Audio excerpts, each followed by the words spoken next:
yang mempelajarinya dia akan mendapat pahala.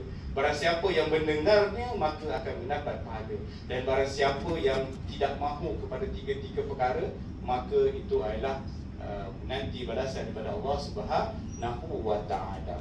Muslimin dan muslimat yang dikasihi Allah, surah Al-Mulk ini dikategorikan sebagai surah Al-Munjiyat.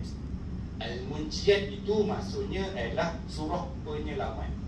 Kalau kita sini ada banyak macam-macam pasukan penyelamat, tapi siapakah yang menyelamatkan kita di kubur dan juga di akhirat? Antaranya ialah kita mengamalkan surah Al-Mulk. Kelebihan yang pertama yang Nabi sebut daripada Abu Hurairah radhiyallahu anhu yang berkata, suratun minal Quran.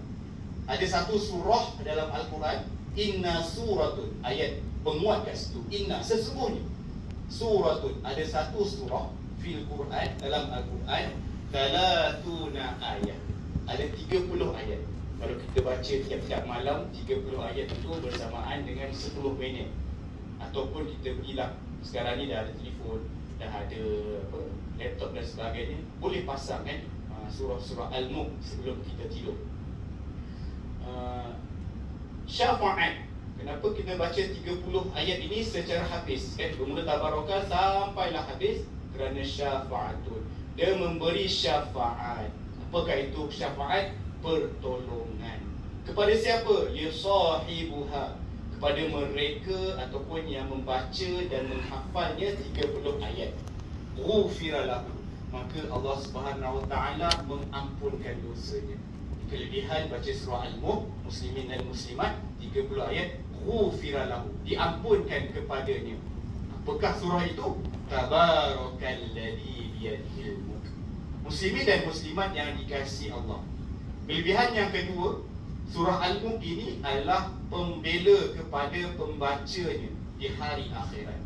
Dalam sebuah hadis Nabi SAW, Nabi sabda, suratun minal Quran ma hiya illa 30 ayat khasaman. Kalau tadi syafa'atun, tapi hadis kedua ni khasaman. Apakah maksud khasaman? Iaitu pembela, an sahibiha, kepada orang yang membacanya, hatta adkhulul jannah, sehinggalah dia dimasukkan oleh Allah Subhanahu wa ta'ala ke dalam syurga.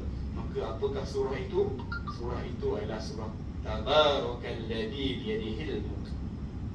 Kelebihan yang ketiga pernah diceritakan yang diriwayatkan oleh Ibnu Abbas, seorang sahabat Nabi SAW mendirikan kemah. Sahabat tidak perasan kemah yang didirikan tersebut adalah kemah di atas kubur yang tidak diketahui siapakah pemiliknya. Waktu itu bila selesai pasang, sahabat Nabi mendengar ada orang mengalunkan bacaan ayat Al-Quran yang tidak diketahui di manakah kawasannya, sebab pada waktu malam yang gelap, yang sangat gelap. Mendengar bacaan daripada surah Al-Mulk, daripada ayat pertama sehinggalah ayat yang ke-30, maka sahabat pun bertemu dengan Nabi SAW, mengadukan perkara ataupun peristiwa yang berlaku, mendengar bacaan surah Al-Mulk yang mungkin datangnya daripada kubur ataupun penghuni kubur yang tidak diketahui. Maka Nabi kata, wahai sahabat, sesungguhnya itulah ayat yang menjadi al-mani'. Al-mani' ni apa? Penghalang. Wa munjiyat, dan penyelamat. Di dalam mana? Di dalam kubur. Maka surah Al-Mulk ini kalau kita amalkan, sekarang ni kita dah kategori sebagai orang yang berilmu, telah ketahui. Tapi orang berilmu ni cabaran dia paling kuat adalah untuk beramal. Dan cabaran untuk orang beramal ni adalah untuk istiqamah, berterusan. Tiga perkara yang menjadi musuh kan. Musuh kita bukan sekadar sekeliling, diri kita menjadi musuh diri kita sendiri kadang-kadang.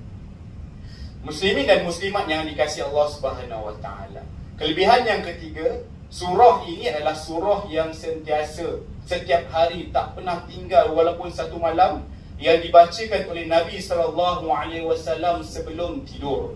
Dalam sebuah hadis Nabi, Nabi SAW la yanamu, Nabi takkan pernah tidur, hatta yaqra'u, sehinggalah Nabi membaca Alif Lam Mim Tanzil, iaitu surah As-Sajdah, wa tabarakalladzi biyadihi.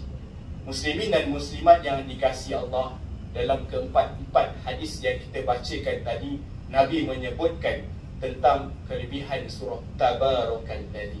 Maka apabila Nabi telah memberikan kelebihan pada surah tersebut, maka kita amalkan surah tersebut. Selain sedekah jariah, harta ilmu dan juga doa anak yang soleh, maka amalan membaca surah Al-Mulk, kita berazam mulai hari ini sehinggalah kita dicabut nyawa oleh Allah Subhanahu Wa Taala untuk kekal istiqamah membaca surah Al-Mulk sebelum tidur. Mudah-mudahan memberi syafaat, menjadi al-mani', menjadi al-munjiat kepada kita di akhirat dan juga di alam barzakh.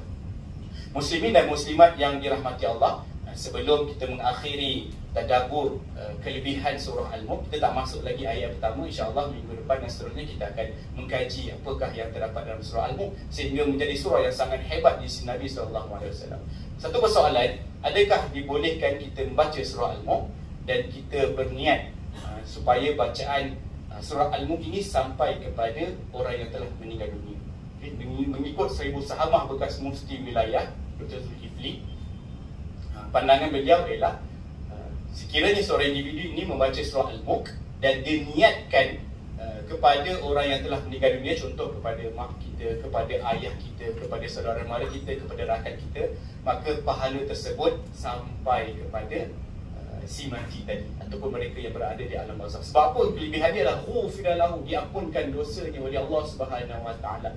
Namun kita perlu diselang-selikan selepas baca surah Al-Mulk, kita doa kan. Yang terbaik doa, Allahumma ighfir lahu warhamhu wa'afihi wa'fu anhu. Untuk kepada lelaki, Allahumma ighfir laha warhamha wa'afiha wa'fu anha, kepada perempuan, ataupun Allahumma ighfir lahum warhamhum wa'afihim wa'fu anhum, kepada mereka yang ramai.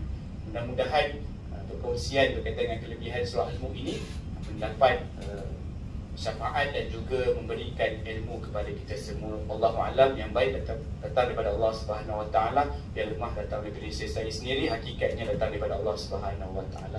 Wabillahi taufiq wal hidayah. Assalamualaikum warahmatullahi wabarakatuh.